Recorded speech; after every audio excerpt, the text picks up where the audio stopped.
मैं अपने लोगों को निराश नहीं करूंगा। मैं शपथ लेता हूं कि मैं पीएम मोदी के नया कश्मीर नैरेटिव से लड़ूंगा, जो कश्मीर में पूरी तरह नाकाम हो गया है।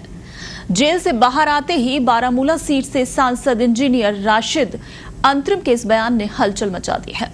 वो टेरर फंडिंग के मामले में जेल में बंद थे, लेकिन आगामी जम्मू कश्मीर विधानसभा चुनावों के प्रचार के लिए उनको 2 अक्टूबर तक अंतरिम जमानत दी गई है। इंजीनियर राशिद का असली नाम शेख अब्दुल राशिद है। वो जम्मू कश्मीर अवामी इत्तेहाद पार्टी के संस्थापक हैं। जम्मू कश्मीर के लंगेट निर्वाचन क्षेत्र से 2 बार विधायक रह चुके हैं। यहां से उन्होंने साल 2008 और 2014 में जीत हासिल की थी। उन्होंने 2019 का लोकसभा चुनाव भी लड़ा था, लेकिन हार गए थे। इसके बाद बीते लोकसभा चुनाव में निर्दलीय प्रत्याशी के रूप में बारामूला सीट से उन्होंने चुनाव लड़कर जीत हासिल की। साल 2008 में शेख अब्दुल राशिद पहली बार इंजीनियर राशिद के नाम से चर्चा में आए थे। उन्होंने सरकारी नौकरी से इस्तीफा देने के बाद अपनी राजनीतिक पारी की शुरुआत की थी। महज 17 दिनों के चुनावी अभियान के बाद लंगेट निर्वाचन क्षेत्र से जीत हासिल की थी।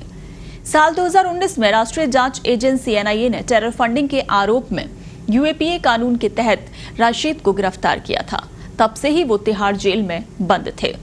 एनआईए के अनुसार जम्मू कश्मीर में आतंकवादी गतिविधियों को वित्त पोषित करने के लिए आतंकवादी संगठनों हिजबुल मुजाहिदीन, दुख्तरान मिल्लत, लश्कर तैयबा के सक्रिय आतंकवादियों के साथ हवाला के जरिए पैसे एकत्र किए गए। उस समय इस मामले में राशिद का नाम नहीं था। वो 18 जनवरी 2018 को दायर एनआईए की पहली चार्जशीट या 22 जनवरी 2019 को दायर पूरक चार्जशीट में भी आरोपी नहीं थे। इंजीनियर राशिद को 9 अगस्त 2019 को आर्टिकल 370 के निरस्त होने और जम्मू कश्मीर के विशेष दर्जे को हटाने के 4 दिन बाद गिरफ्तार किया गया। उसको 3 पूर्व मुख्यमंत्रियों के साथ हिरासत में रखा गया। 4 अक्टूबर 2019 को दायर एनआईए की दूसरी पूरक चार्जशीट में उसे आरोपी के रूप में नामित किया गया। इसके साथ यासीन मलिक, शबीर शाह, मसरत आलम और आसिया अंद्रावी भी आरोपी बनाए गए। एनआईए के अनुसार इंजीनियर राशिद ने अलगाववाद की विचारधारा के वो प्रचारक रहे हैं। उन्होंने कई सार्वजनिक मंचों का इस्तेमाल करके लोगों को देश के खिलाफ भड़काया। जम्मू कश्मीर में भारत विरोधी आतंकवादी समूहों के मंच यूनाइटेड जिहाद काउंसिल को वैधता प्रदान करना चाहते थे।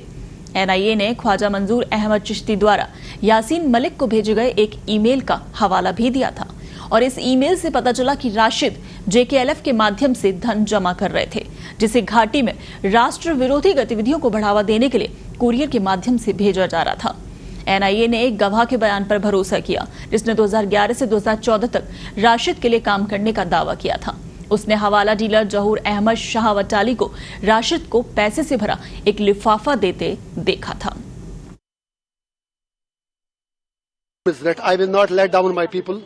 I take a pledge that I will fight Modi's narrative of Naya Kashmir, which has miserably failed in Jammu and Kashmir. People have rejected his narrative, and people of J&K have rejected whatsoever he did on 5th August 2019. The vote to me was a referendum against Modi's policy, especially abrogation of Article 370 and 35A. I am committed to work for the welfare of my people, for a peaceful resolution to Kashmir issue. और मोदी जी से कहना चाहेंगे, डरो मत, डराओ मत, हम डरने वाले नहीं हैं।